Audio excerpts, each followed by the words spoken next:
love, peace, happiness, contentment. Virtues make our life better. Let us ponder on our virtues. Virtues for life. Hello and welcome to Virtues for Life. I am Sister Denise, and this program is a conversation between Brahma Kumaris and Brahma Kumaris about virtues. Virtues is one of the four pillars of the Brahma Kumari life, and it is the absorption, the development, the inculcation of virtues, values, qualities and powers that indicates who we really are as individuals and what is our contribution to society. The laws of spirituality have told us that if we wish to be a catalyst for global positive change, then the best way is personal transformation. With me in the studio today, I have Ruth Liddell. Welcome to Virtues for Life. Thank you for coming. Today we're going to be talking about the virtue of sweetness. And I think it is safe to say that Ruth is one of the incarnations of sweetness. Ruth is an educator. By her training and background, she has been a Brahma Kumari for the last 18 years and is currently the events coordinator at our centre in Manchester, England. Manchester is England's second city. Ruth had spent 12 years in our centre in Seoul, Korea, before moving back to England. She's a child of two cultures. Her mother is English, father Nigerian. I'm also a child of two cultures, but perhaps they're a little closer to each other. Welcome to the program. Thank you. Ruth, you have a reputation for being very sweet, very stable, very steady. What do you think that stems from? Well, I'm actually flattered to hear that you think I'm sweet, because I chose this virtue thinking I need to go deeper into that virtue of sweetness to take out the little bits that are less than sweet. But I think it comes from knowledge and connection with. So what is your description of sweetness? If you wanted to really become sweet, as you just said, what would you be working on in detail? When I think about virtues, I actually think about the feelings. I hope I can describe it, but when we look at a baby, a young baby, and we see that innocence, that purity, absence of any desires, I think of sweetness. And if I bring that into adult life, the feeling is of just total love, of acceptance of the other. So let's move away from theoretical and go to the heart, because when you say sweet, you also say heart, sweet heart. What is a sweet heart?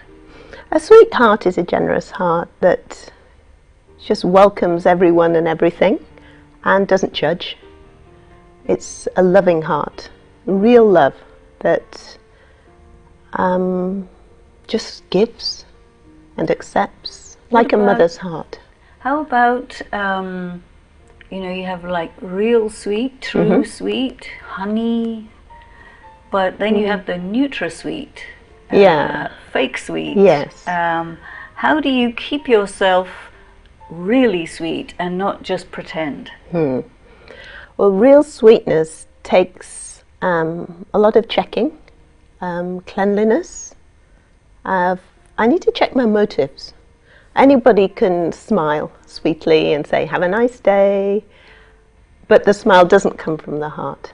So what's the sign of that, a smile coming from the heart? It's an internal fullness, a a freedom from needing anything from the other or anything, just a deep contentment, a sense of fulfillment, a sense of connection to God Now, and to truth. It is said for God, He's sweet. Yes. How? Have you experienced Yes, I've experienced it, but it's very What was it difficult like? to put into words. It's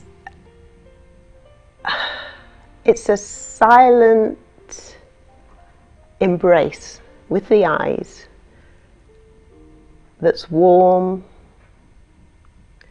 and I lose all sense of the past, of the future. I'm just totally in the present, and I'm just feeling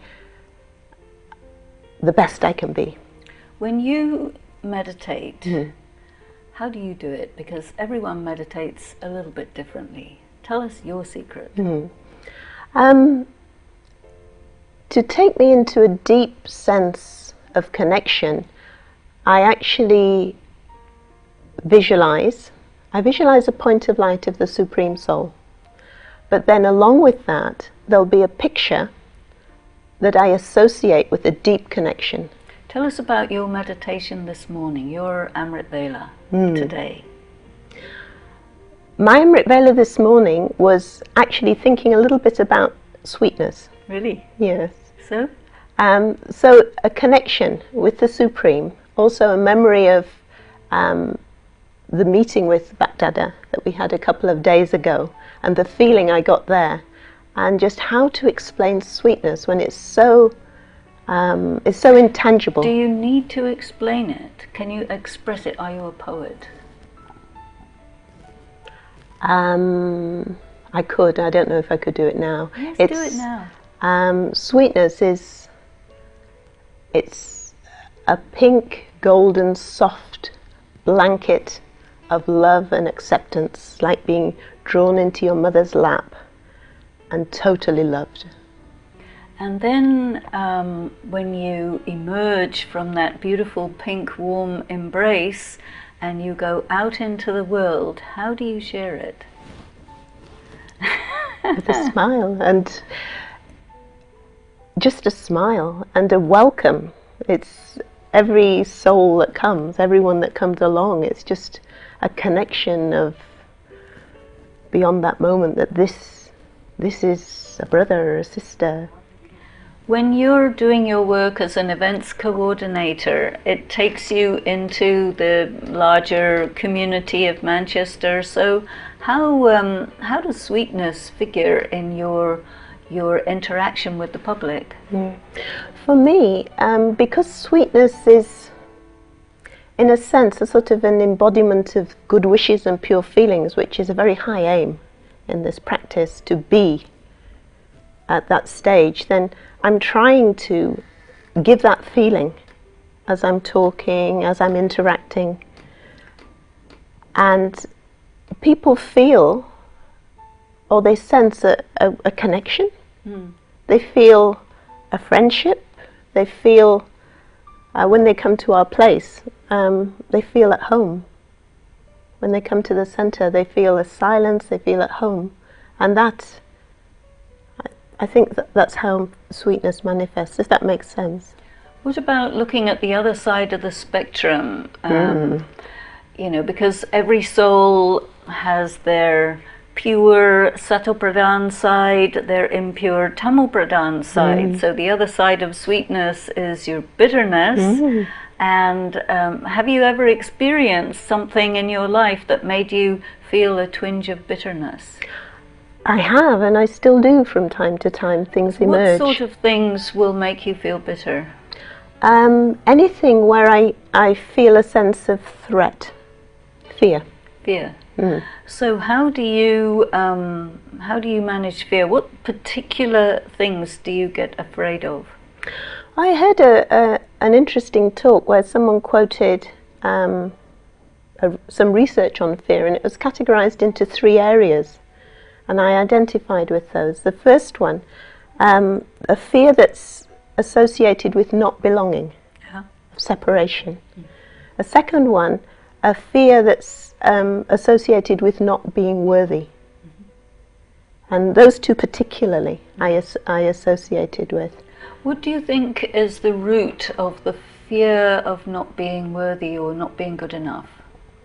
I think comparing myself to my memories of my highest self, I see a large margin most of the time.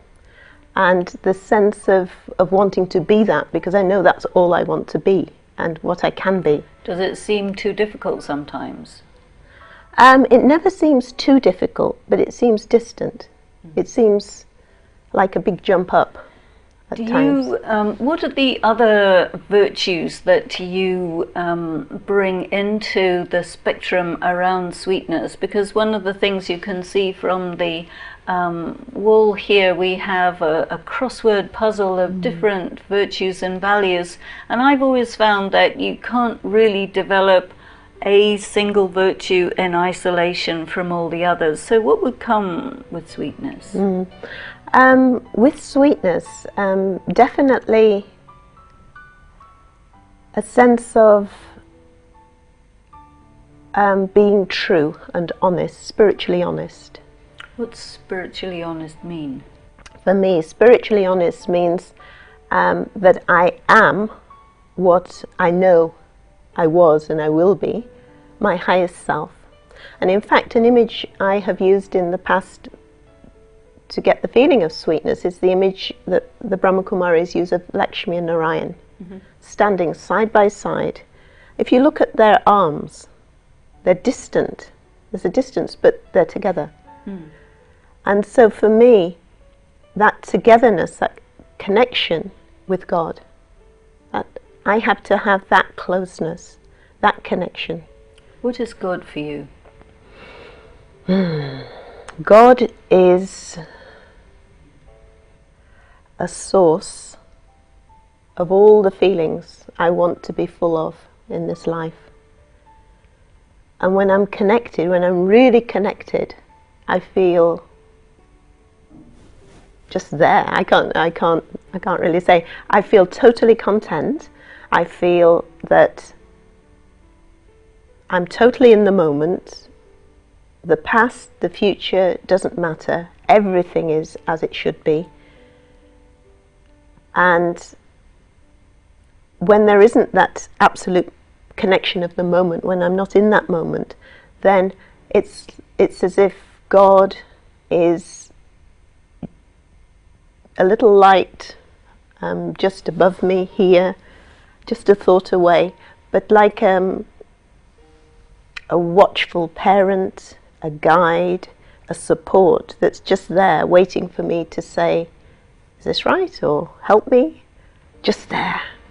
On your path of 18 years, I'm sure it hasn't been just a straight line. There must have been all sorts of things, and maybe when you were in Korea you might have experienced a lot of challenges because it's a different culture, people think in a different way. Could you tell us a little bit about how you managed that? I think I managed because of the connection with Baba.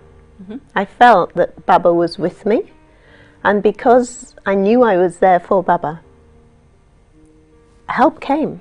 For example, I didn't speak the language. I only ever managed a few words, very basic words. So what was your medium of communication then? In my work, I was teaching in a university. That was easy, that was English. But within the service centre, I was living for quite a long time with people who spoke very, very little English, and I spoke very, very little Korean. So basically we didn't converse except if on weekends when someone was there. So, but how did you communicate? Feelings or actions, miming. But because we were all Baba's children, because we all had the same aim, and because we were remembering Baba, he helped. How does sweetness enable people of different cultural backgrounds to merge the differences? If I'm really sweet, it means I'm totally soul conscious, so the body, the language pales into less significance. It's less It's not totally insignificant, but it matters less because you can say so much with your eyes. And now that you're back in England, have you found unexpected challenges? Many. I mean, it's a life of challenge. For example? One of the most amusing things was something I knew in my head, but I hadn't sort of accepted because I hadn't met it, was many things that were challenges for me I put down to the fact that I was living in a foreign culture, and I felt it was because I couldn't verbally communicate clearly that there were issues and misunderstandings and miscommunications. But back in the UK, where most of the service companions are English speakers, still that happens. So what was the reason?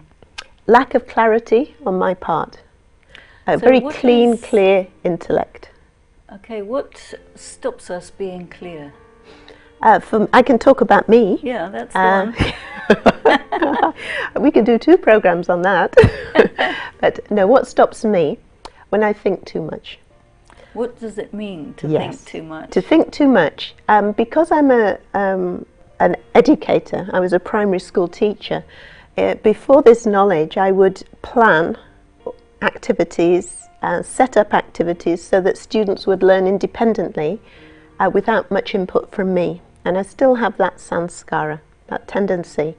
And so I overplan, overthink for people, try to predict what they're going to do or not. So you had to learn to go with the flow? Was it something like that? And not have any expectations. So expectations bring in a bit of bitterness? Yeah, because there's an expression, bitterly disappointed. Have you experienced that one? In myself, it all comes back to me. It's actually not about other people. So what would you want to find in yourself so that you would never be bitterly disappointed in yourself? More love. More love? For myself. Okay. Because I have high expectations of myself, and that the high expectations of myself actually get pushed onto other people. So it's a kind of a setup. Yes. And so others become a mirror for my missing the target in terms of the sweetness. And so any irritation that comes, any impatience that comes and might get transmitted to other people, that's really frustration at myself for not being perfect today. Perfect or perfectionist? I would like to be perfect today, but I do have a perfectionist samskara because I do have a feeling, a deep feeling for having been there. And I want that back again. And I'm too impatient. When you're in the context of other Brahma Kumars and Kumaris, and you like to create an atmosphere and a flow that is sweet, how do you find that works with the community? I'm